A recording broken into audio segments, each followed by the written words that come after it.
Grimm's Complete Fairy Tales, The Brothers Grimm. The Master Thief. One day, an old man and his wife were sitting in front of a miserable house, resting a while from their work. Suddenly, a splendid carriage with 4 black horses came driving up, and a richly dressed man descended from it.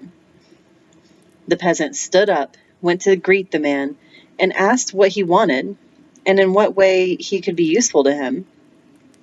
The stranger stretched out his hand to the old man and said, "I want nothing but to enjoy for once a country dish. Cook me some potatoes, in the way you always have them, and then I will sit down at your table and eat them with pleasure." The peasant smiled and said, "You are a count or a prince, or perhaps even a duke. Noble gentlemen often have such fancies, but you shall have your wish." The wife went into the kitchen and began to wash and rub the potatoes, and to make them into balls, as they were eaten by the country folk. While she was busy with her work, the peasant said to the stranger, "Come to my garden for me for a little while. I have something to do there still." He had dug some holes in the garden, and now wanted to plant some trees in them. "You have no children?" asked the stranger. "Who could help you with your work?" "No," answered the peasant. "I had a son, it is true, but it is long since he went out into the world. He was a ne'er-do-well, sharp and knowing, but he would learn nothing and was full of bad tricks, and at last he ran away from me, and since then I have heard nothing of him." The old man took a young tree, put it in a hole, drove a post beside it, and when he had shoveled in some earth and had trampled it firmly down, he tied the stem of the tree above and below in the middle, fast to the post by a rope of straw. "But tell me," said the stranger, "why don't you tie that crooked knot tree? Why is it lying in the corner there, bent down almost to the ground, to a post also, that it may grow straight as well as these?" The old man smiled and said, "Sir, you speak according to your knowledge. It is easy to see that you are not familiar with gardening. That there is a misshapen old tree. No one can make it straight now. Trees must be trained while they're young." "That is how it was with your son," said the stranger.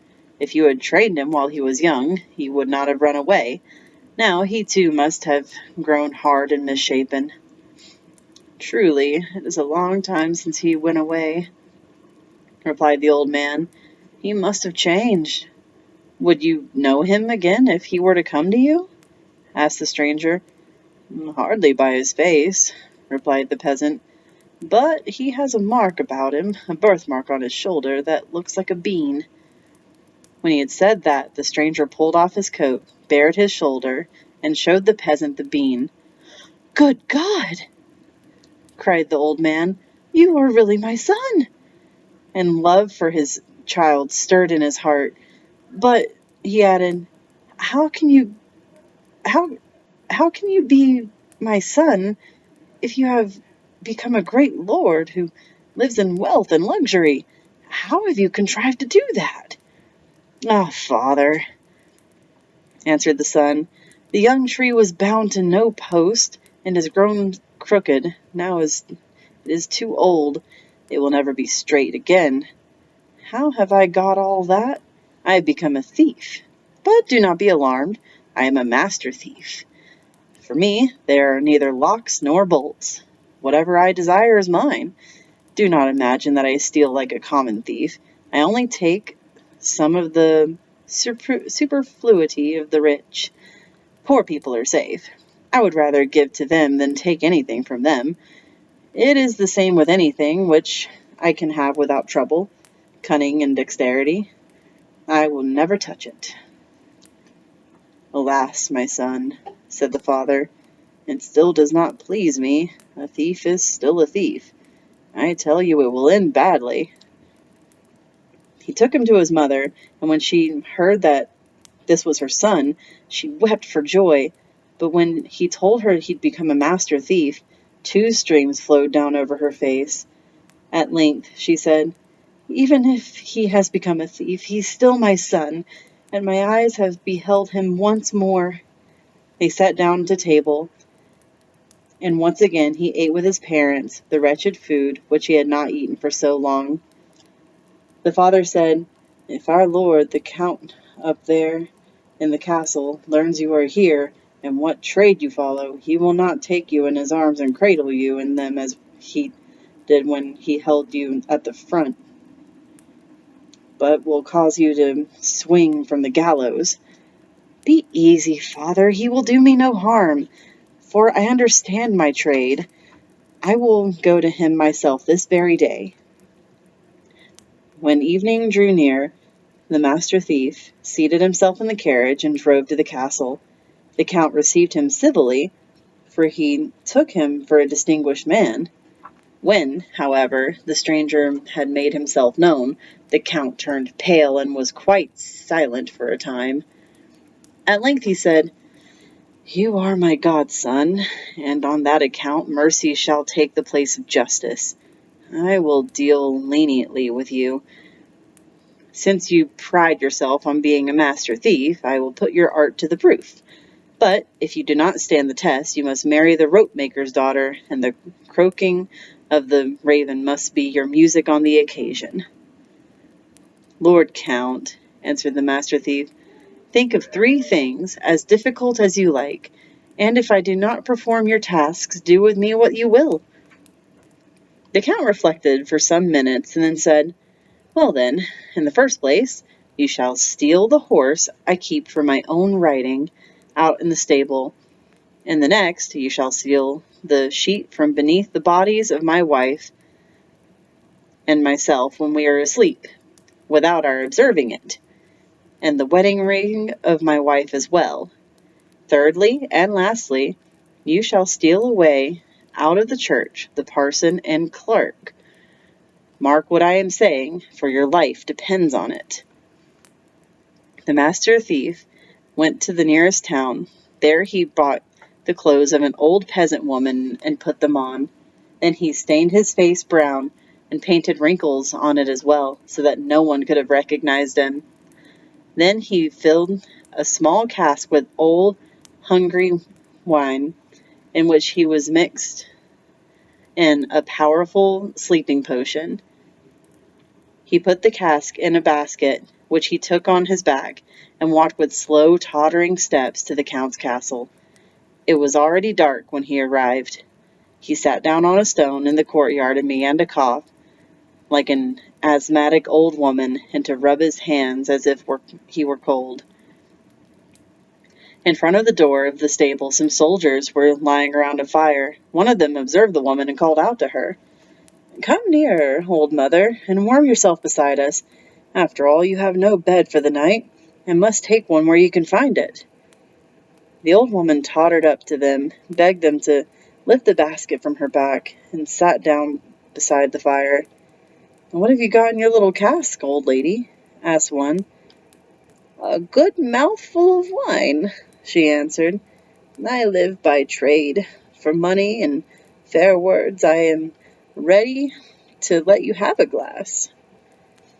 "Let us have it here, then," said the soldier, and when he had tasted one glass, he said, "When wine is good, I like another glass," and had another poured out for himself, and the rest followed his example. "Hello, comrades," cried one of them to those who were in the stable. "Here is an old goody who has wine that is as old as herself. Take a drink. It will warm your stomachs far better than our fire." The old woman carried her cask into the stable. One of the soldiers had seated himself on the saddled riding horse. Another held its bridle in his hand. A third had laid hold of its tail. She poured out as much as they wanted until the spring ran dry. It was not long before the bridle fell from the hand of the one, and he fell down and began to snore. The other left hold of the tail, lay down and snored still louder. The one who was sitting in the saddle did not remain sitting, but bent his head almost down to the horse's neck, and slept and blew with his mouth like the bellows of a forge. The soldiers outside had already been asleep for a long time, and were lying on the ground motionless as if dead. When the master thief saw that he had succeeded, he gave the first a rope in his hand instead of the bridle, and the other two, who had been holding the tail, a wisp of straw. But what he did with the one who was sitting on the horse's back? He did not want to throw him down, for he might have awakened and uttered a cry. He had a good idea. He unbuckled the girths of the saddle, tied a couple of ropes, which were hanging to a ring on the wall fast to the saddle, and drew the sleeping rider up into the air with it. Then he twisted the rope round the post and made it fast. He soon released the horse from the chain, but if he had ridden over the stony pavement of the yard, they would have heard the noise in the castle. So he wrapped the horse's hoofs in old rags, let him carefully out, leapt on him, and galloped off. When day broke, the master galloped to the castle on the stolen horse. The count had just gotten up, and was looking out the window. "Good morning, Sir Count," he said to him. "Here's the horse, which I have got safely out of the stable. Just look how beautifully your soldiers are lying there sleeping, and if you will but go into the stable, you will see how comfortable your watchers have made it for themselves." The Count could not help laughing, and then he said, "For once you have succeeded, but things won't go so well the second time, and I warn you that if you come before me as a thief, I will handle you as I would a thief." When the Countess went to bed that night, she closed her hand with the wedding ring tightly together, and the Count said, "All the doors are locked and bolted. I will keep awake and wait for the thief, but if he gets in by the window, I will shoot him." The master thief, however, went into the dark to the gallows, cut a poor sinner who was hanging there from the halter, carried him on his back to the castle. Then he set a ladder up to the bedroom, put the dead body on his shoulders, began to climb up. When he got so high that the head of the dead man showed at the window, the Count, who was watching in his bed, fired a pistol at him, and immediately the master let the poor sinner fall down and hid himself in one corner.